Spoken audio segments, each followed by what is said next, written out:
Salmo 119, de 149 a 152, diz assim: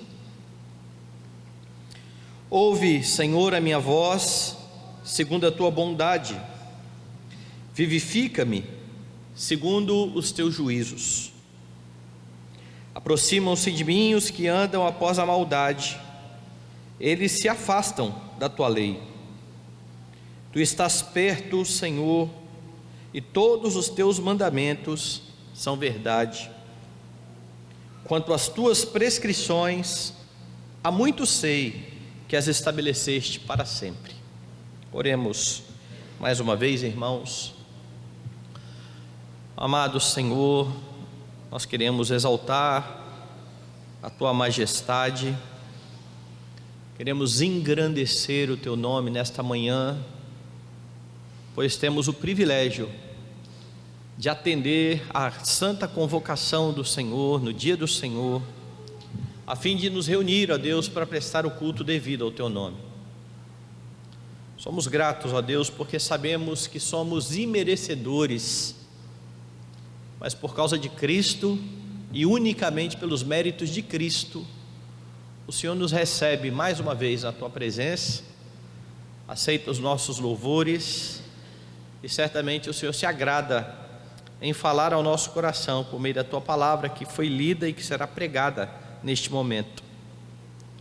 Que o Senhor venha nos edificar, nos fortalecer, nos animar, nos exortar. Que a tua palavra, Deus, cumpra em nós o teu querer para a tua glória e louvor. É a nossa oração, Pai, em nome de Jesus. Amém.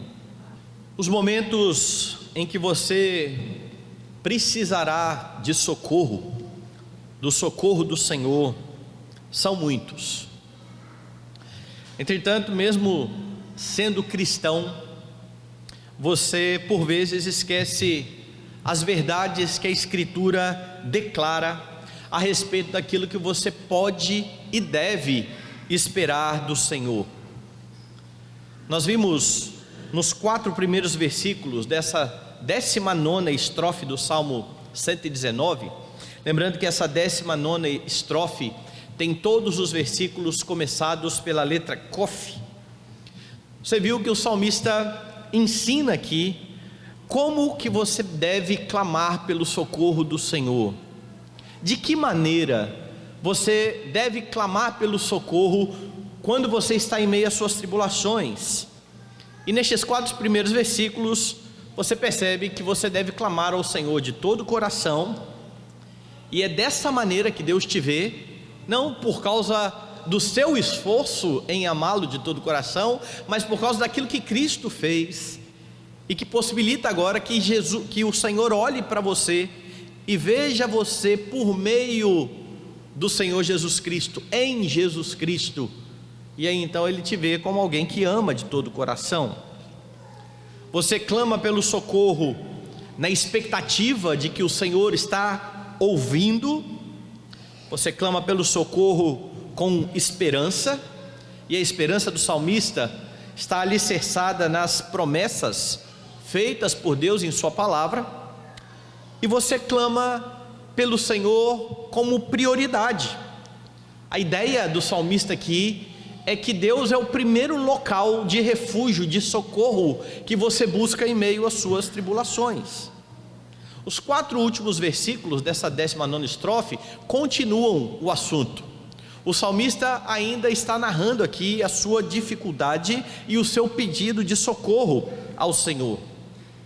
Então, como o assunto continua, você verá nestes 4 últimos versículos como você deve clamar por socorro, ou como você deve continuar clamando por socorro. O verso 149 ensina que você clama por socorro na certeza de que o Senhor está ouvindo a sua voz. Veja o verso 149, eu vou ler mais uma vez. Ouve, Senhor, a minha voz, segundo a tua bondade, vivifica-me segundo os teus juízos. O salmista já mencionou aqui que o Senhor está atento a ele, E se ele não estivesse bem certo de que ele é ouvido pelo Senhor, de nada adiantaria que ele estivesse aqui se colocando então em oração. Se você sabe que alguém não está ouvindo você, você iria falar, iria conversar com essa pessoa? O salmista sabe que tem um Deus atento a ele, um Deus que está com seus ouvidos abertos àquilo que ele tem a dizer, e é por isso então que ele está clamando, dizendo: ouve, Senhor, a minha voz, me escute, atente para mim. E é interessante que aí no 149, ele trata Deus mais uma vez pelo seu nome pactual. Eu já falei aqui algumas vezes que sempre que aparecer na sua Bíblia a palavra Senhor, toda em caixa alta, ou toda em letras maiúsculas, é porque o termo hebraico se refere ao nome de Deus, Yahvé, o nome pactual do Senhor. E aqui então ele está apelando exatamente a esse relacionamento pactual. Nós sabemos que Deus se relaciona com o seu povo por meio de um pacto, e ele apela então a este pacto. Deus, ouça a minha voz, e por causa deste pacto estabelecido pelo próprio Deus, o seu povo pode agora se apresentar diante dele.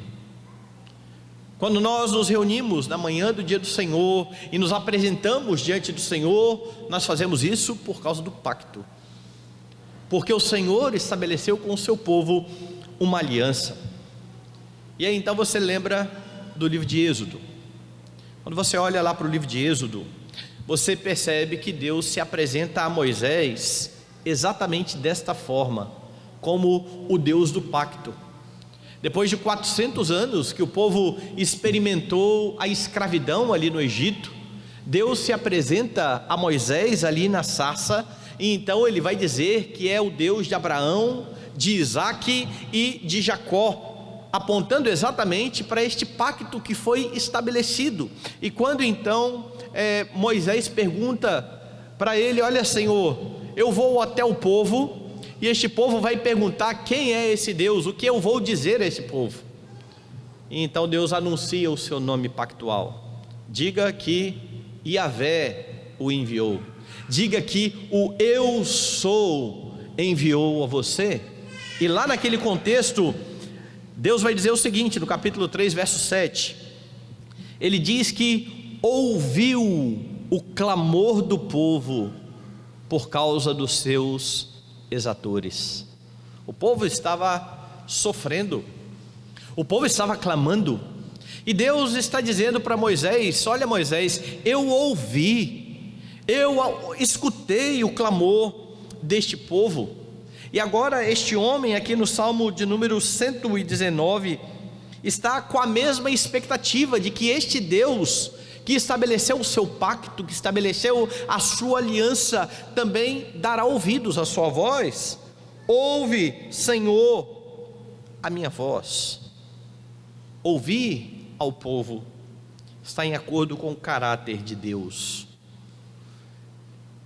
tem a ver com aquilo que Deus decidiu fazer, não tem a ver com nenhum merecimento por parte do povo. Afinal de contas, depois da transgressão no jardim do Éden, quando o homem decidiu andar pelas suas próprias pernas, ou achando que estava andando pelas suas próprias pernas, quando o homem decidiu rejeitar a lei do Senhor, quando o pecado fez separação entre o homem e Deus, o homem não pode se apresentar mais na presença de Deus, ele não tem mais esse direito, ninguém tem esse direito. Mas Deus, que estabeleceu o pacto, ainda está disposto a ouvir o seu povo, e o salmista então pede que ele ouça, veja só, no 149 mais uma vez: segundo a tua bondade. Há muitas pessoas que querem se apresentar diante de Deus achando que tem direito a isso, reivindicando isso. Se Deus recebe um povo na sua presença, é porque Ele é bom. É porque Ele é gracioso, porque o povo nada tem a oferecer a esse Deus, e este homem está certo disso, porque Deus é bom, Ele ouve, e é por isso que ele pede ao Senhor então que o vivifique. E eu tenho demonstrado que todas as vezes que esta palavra está aparecendo aqui no Salmo 119, não tem a ver com vivificação espiritual, tem a ver com de fato preservação da vida. Este homem estava sendo perseguido pelos seus inimigos, e o pedido é literalmente esse: Senhor, me mantenha vivo, não permita que eu venha a sucumbir diante dos meus inimigos. Mas mesmo este pedido, veja lá no verso 149, tem a ver com a palavra, vivifica-me segundo ou conforme os teus juízos, é conforme aquilo que o Senhor tem estabelecido. E de forma semelhante ao salmista, não há em você merecimento para que Deus ouça a sua voz. Se você dependesse somente de você, e se você estivesse sozinho, você clamaria, e a sua voz não chegaria ao Senhor.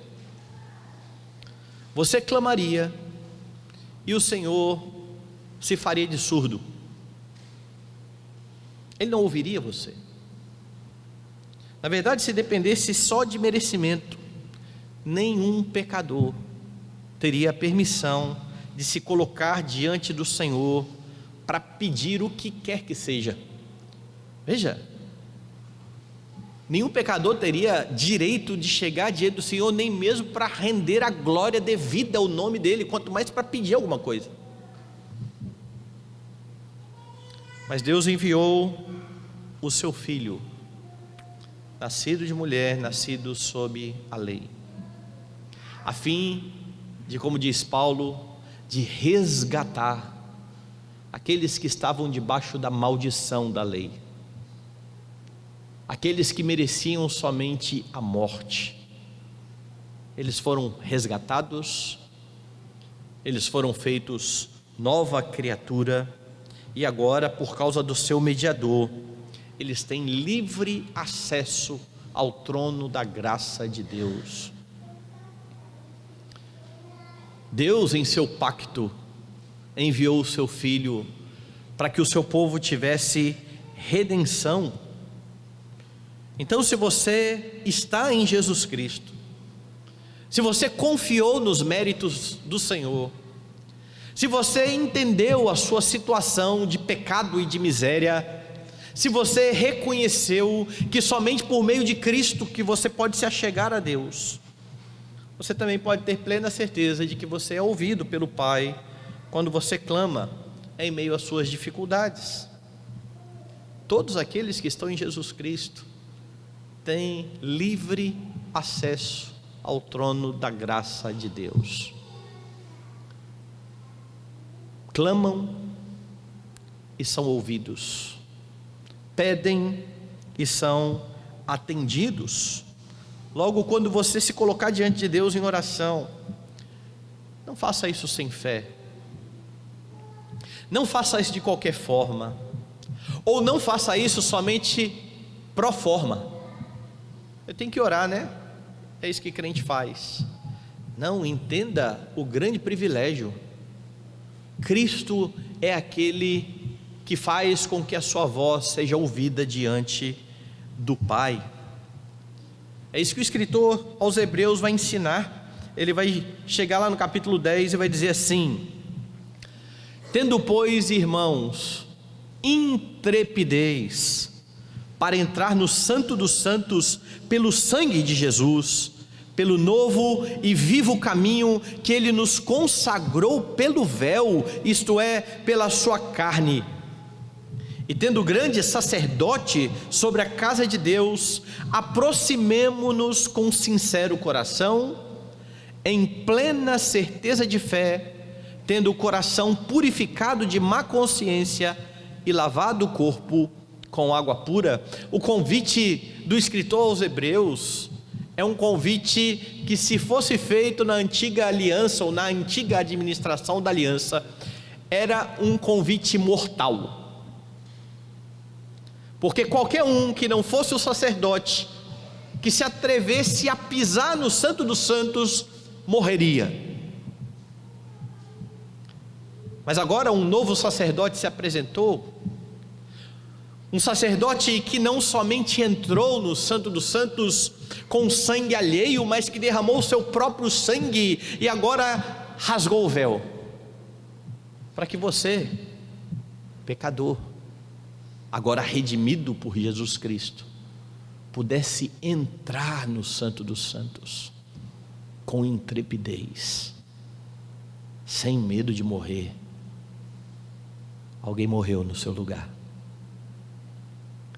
e este que morreu no seu lugar te convida a ter essa intimidade, a esse tipo de intimidade com o Senhor. Então aproveite esse privilégio bendito, louve a Deus por tamanha bênção e coloque diante dele as suas petições, coloque diante dele as suas ansiedades, coloque diante dele o seu louvor e gratidão, na certeza de que Deus está ouvindo tudo aquilo que você está falando com ele, por causa de Cristo. Nos seus momentos de tribulação, quando você pede o socorro do Senhor, você precisa estar certo de que Deus está ouvindo a você. Mas o salmista diz mais: você clama por socorro na certeza de que o Senhor está bem perto. Veja os versos 150 e 151. Aproximam-se de mim os que andam após a maldade, eles se afastam da tua lei. Tu estás perto, Senhor, e todos os teus mandamentos são verdade. Sabe por que Deus ouve você? Porque Ele não está longe,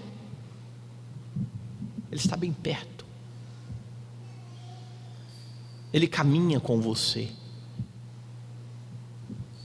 Perceba como isso dá segurança ao salmista. Se você olhar o Salmo 145, eu convido a você que abra lá a sua Bíblia. Veja o que você tem Davi dizendo lá no verso 18: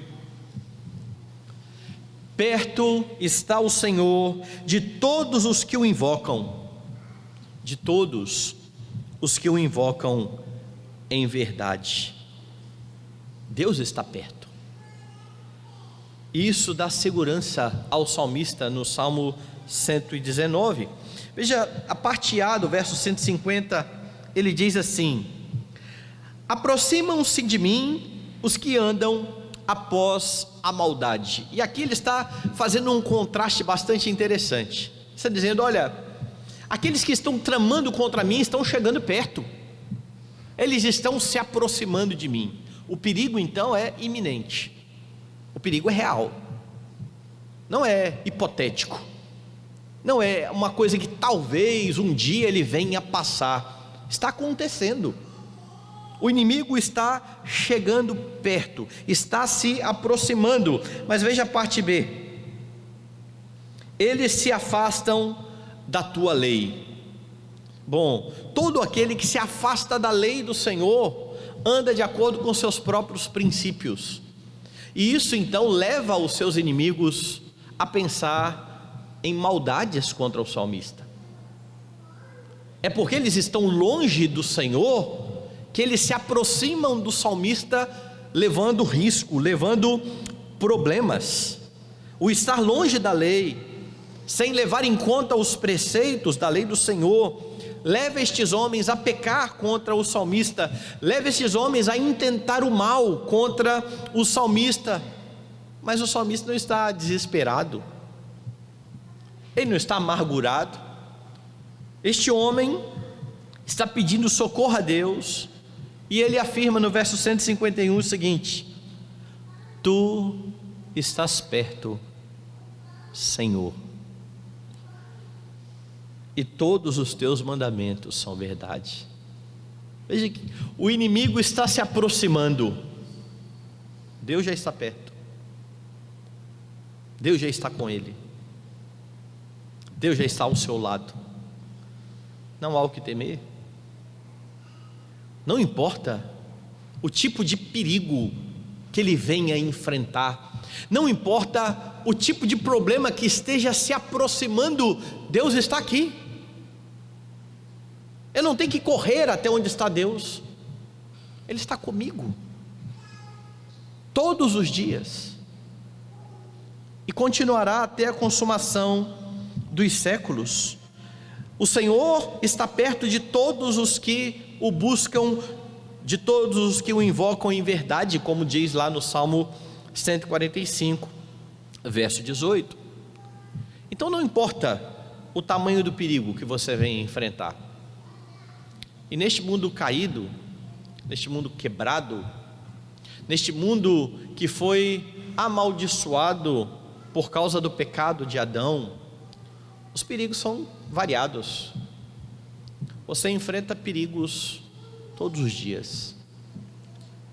Você está sujeito a tribulações todos os dias, seja no seu ambiente de trabalho, seja no seu redor ali, na sua vizinhança, seja no convívio com outras pessoas, seja em meio à família. Você enfrenta problemas. Você enfrenta problemas com pessoas que se colocam até mesmo como inimigas suas. Mas não importa isso, não importa a proximidade do problema ou a proximidade do inimigo, pois o Deus de toda glória está ao seu lado, perto de você. Logo, aqueles que estão intentando contra você, não estão intentando somente contra você, mas contra o seu Deus. E isso é interessante, quando você tem, por exemplo, no Novo Testamento, Paulo perseguindo a igreja, Paulo indo atrás de irmãos, prendendo irmãos, consentindo com a morte dos irmãos da igreja. Paulo era o inimigo da igreja, mas lá no caminho de Damasco, quando ele é lançado por terra, o que ele ouve não é: Paulo, por que você está perseguindo a igreja? É: Paulo, por que você está me perseguindo? Porque a perseguição à igreja é a perseguição ao Deus da igreja, ao dono da igreja. Deus é aquele que toma o lado dos seus. Abra aí a sua Bíblia em Isaías e veja algumas questões interessantes aí. Capítulo 50. Aqui no capítulo 50, verso de número 8, você tem assim: perto está o que me justifica. Quem contenderá comigo? Apresentemo-nos juntamente. Quem é o meu adversário? Chegue-se para mim. Então veja, perto está o que me justifica. Se você ler rapidamente, você vai achar assim: Deus está perto de nós. É verdade, Deus está perto de nós. Mas esse texto se refere a Jesus Cristo.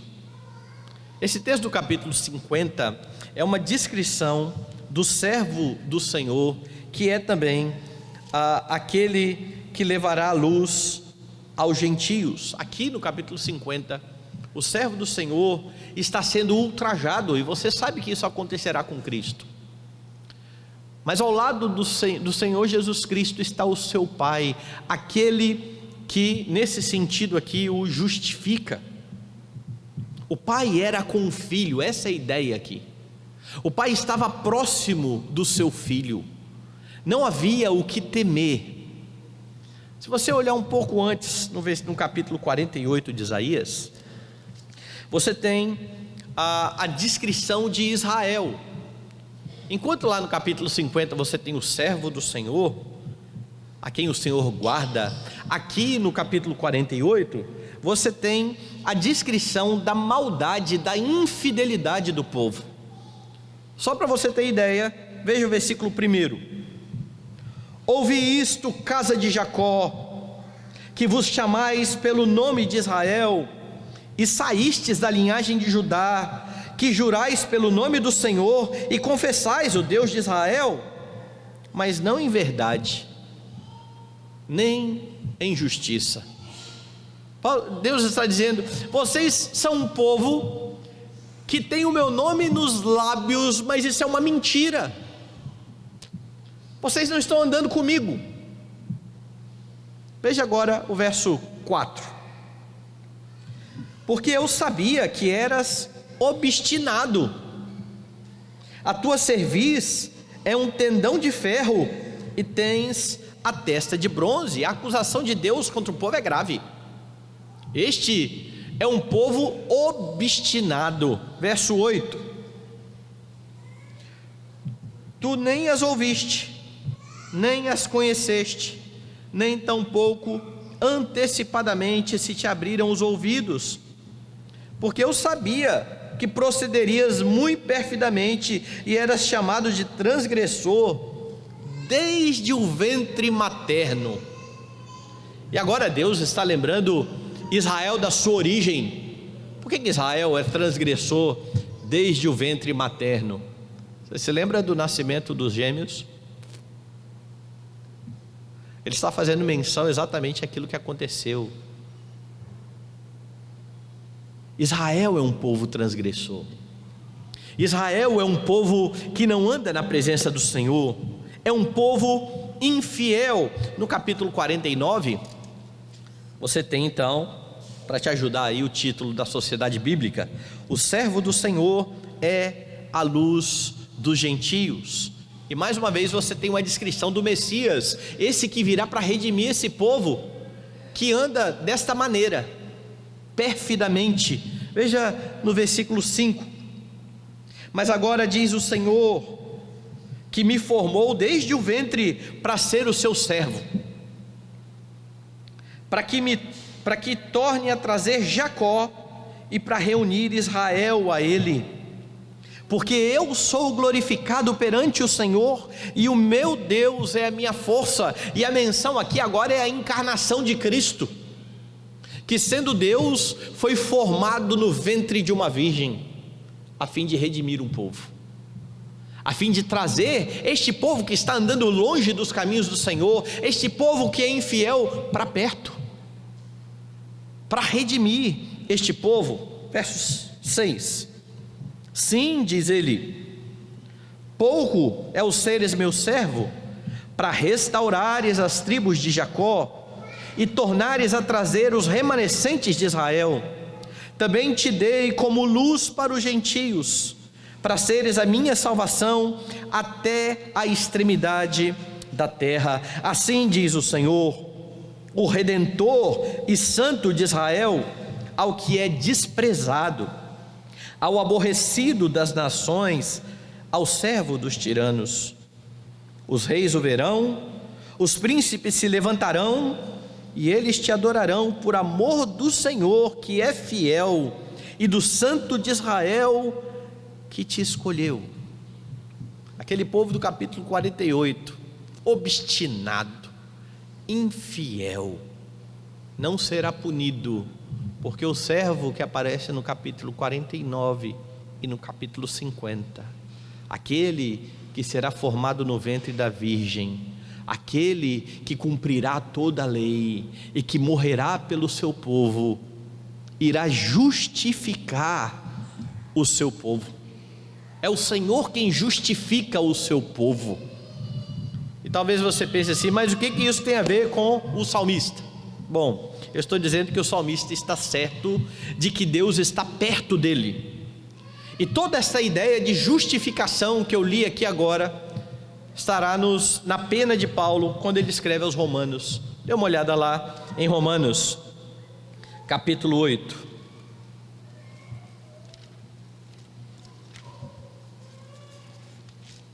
Você tem assim, a partir do verso 31: que diremos, pois, à vista destas coisas? Se Deus é por nós, quem será contra nós? Aquele homem, no Salmo 119, passa por perigos, há inimigos se levantando contra ele, e apesar de Paulo escrever essas palavras muitos anos depois daquilo pelo qual o salmista passou, o que Paulo fala aqui se aplica a ele, se aplica a você.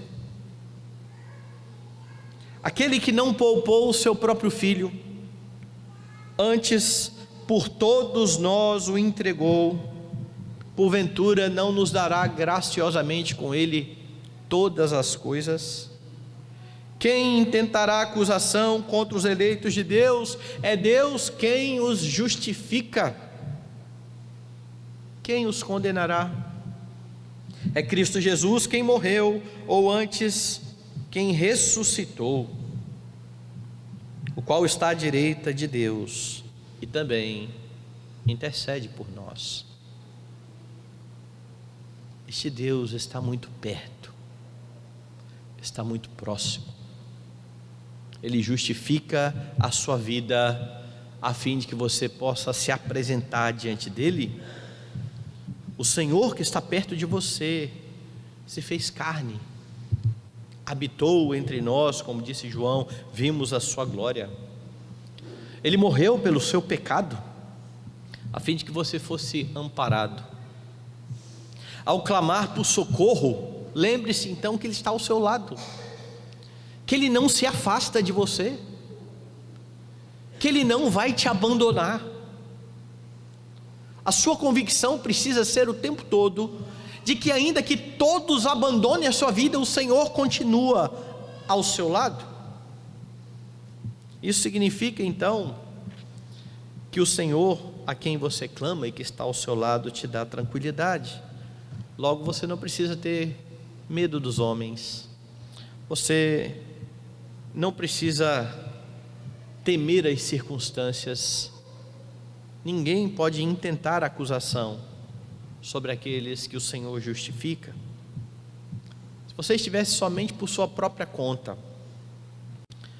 o Senhor não estaria perto de você.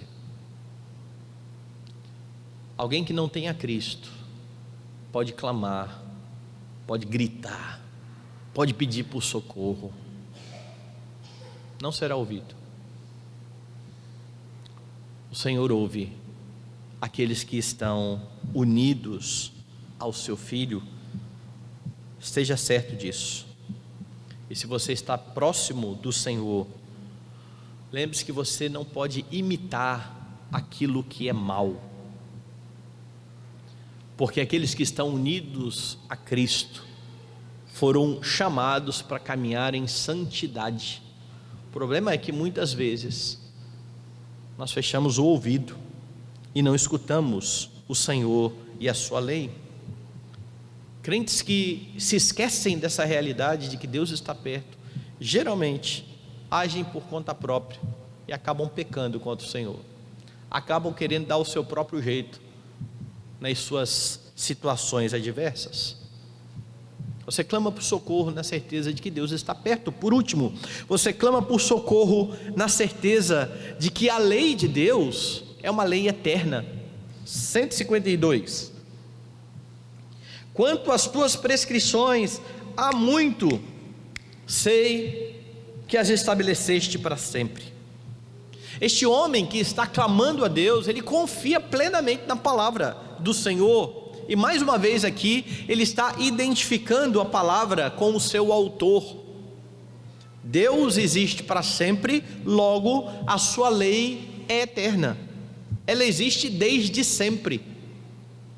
A lei não foi criada num momento da história, porque sendo a lei a revelação do caráter de Deus, desde que existe Deus, existe a lei.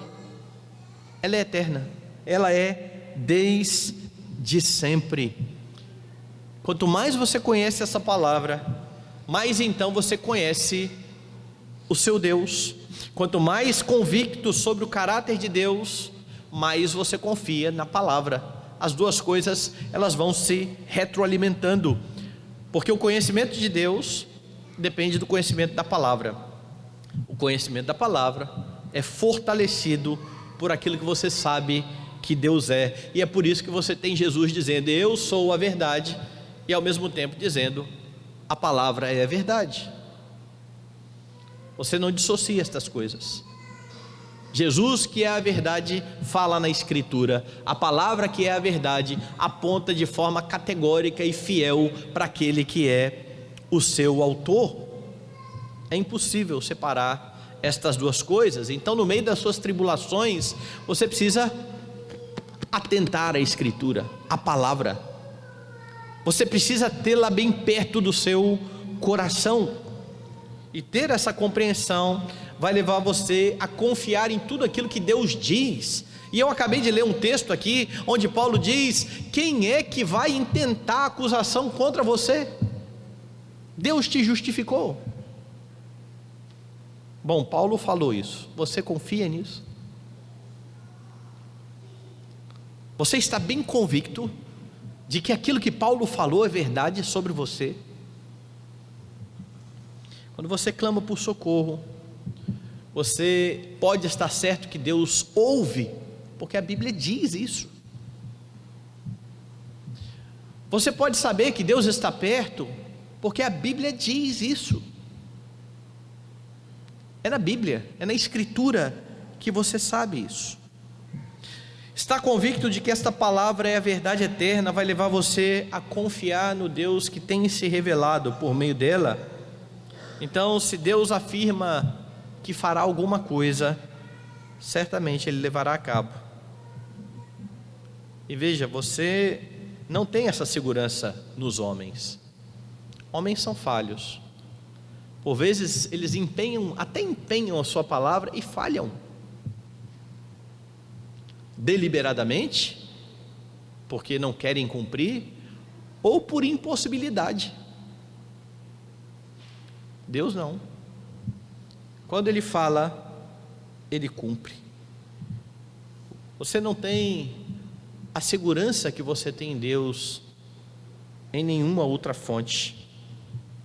É por isso que quando a sua confiança é desviada do Senhor para outros lugares, para outras fontes, você fica sem esperança, você se enche de medo, você anda ansioso. E aí você lembra de Jesus falando dos tesouros na terra e no céu. Quando você ajunta estes tesouros na terra, você está o tempo todo preocupado porque alguém vai roubar, porque a traça pode comer.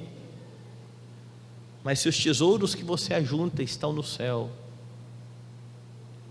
há segurança. Não há ladrão que possa tirar, não há traça que possa corroer. Jesus ali está falando daquilo que é perecível em contraste com aquilo que é eterno.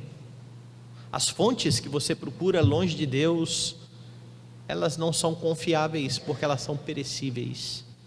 Deus é eterno.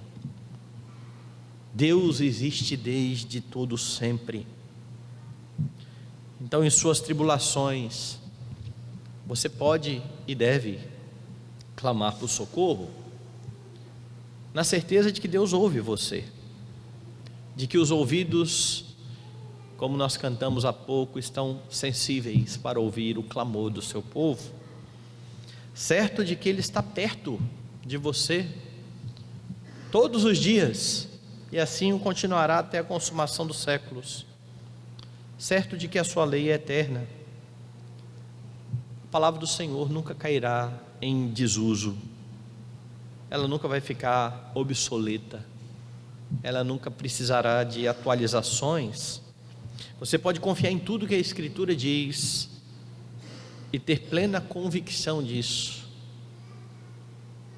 O seu coração pode estar bem firmado por causa disso, e você pode ter todas estas certezas de que Deus vai ouvir o seu clamor, porque um dia Ele deixou de ouvir o clamor do seu filho. Na cruz do Calvário, Jesus foi desamparado pelo Pai. Deus meu, por que me desamparaste? Ele foi desamparado para que você nunca precisasse ser.